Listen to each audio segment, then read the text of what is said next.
Oui, la question des enquêtes sur les conditions de travail est, dans mon sens, est primordiale parce qu'elle permet, en tant que représentant du personnel, d'acquérir une légitimité vis-à-vis des salariés qui vont se retrouver dans la parole qui est exprimée, dans l'analyse, dans le recueil des faits, et la légitimité vis-à-vis de la direction en tant que porte-parole, représentant du personnel.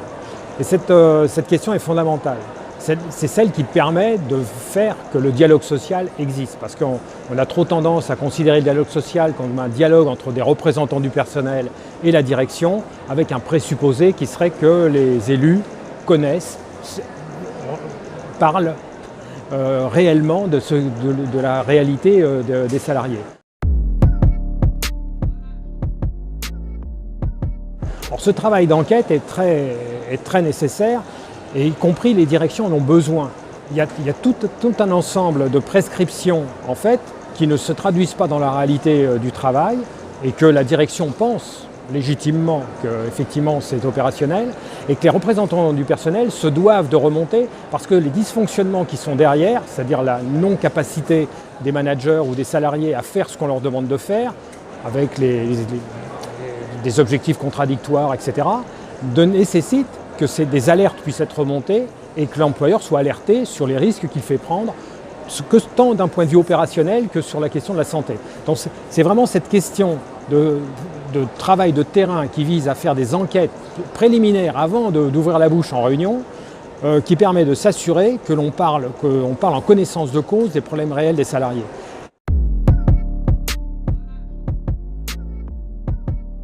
Avant d'en parler avec la direction, la primeur ne doit pas être donnée à la direction, mais doit être donnée aux salariés.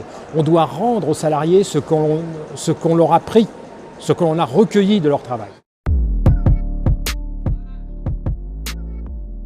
Là, il y a des protocoles d'enquête qui sont, en fait, c'est des protocoles d'enquête stricto sensu qui sont les mêmes qui sont à suivre dans le cas d'un accident du travail, par exemple. Et la première chose à faire, c'est déjà d'aller sur place. C'est-à-dire qu'on ne parle pas de choses qu'on ne va pas voir. Il faut aller le sentir, il faut rencontrer les gens, il faut recueillir des faits, recueillir des traces, réfléchir, analyser en petit collectif d'élus pour se poser la question est-ce qu'on a bien compris, parce qu'on n'a pas forcément entendu tous la même chose, on n'a pas tous compris la même chose, éventuellement il faut retourner sur le terrain pour rediscuter avec les salariés, mais une fois qu'on a fait son analyse et qu'on a considéré qu'on a un point de vue qui peut constituer soit une alerte sur un risque professionnel, soit une préconisation pour remédier à un problème, à ce moment-là, la première chose à faire, c'est de la communiquer aux salariés. Et cette communication va construire la légitimité, tant vis-à-vis des salariés que vis-à-vis de la direction. Il y a une alchimie qui se crée et qu'il faut arriver à vivre. Et quand vous la vivez, tous les élus vous diront après que les salariés les considèrent autrement et la direction les respecte. Et c'est cette question-là qui est fondamentale.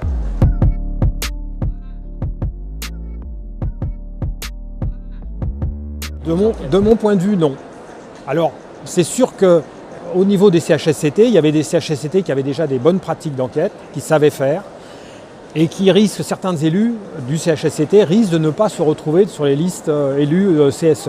Donc il y a peut-être une perte de savoir-faire au niveau des CSE qui peut apparaître, mais il ne tient qu'aux élus de suivre les formations, de se répartir les tâches entre eux, de se faire confiance entre eux. Effectivement, tout le monde ne peut pas être expert sur tout à l'intérieur du CSE. Il y a un autre débat à avoir, une autre organisation à avoir, mais c'est possible, il suffit de vouloir.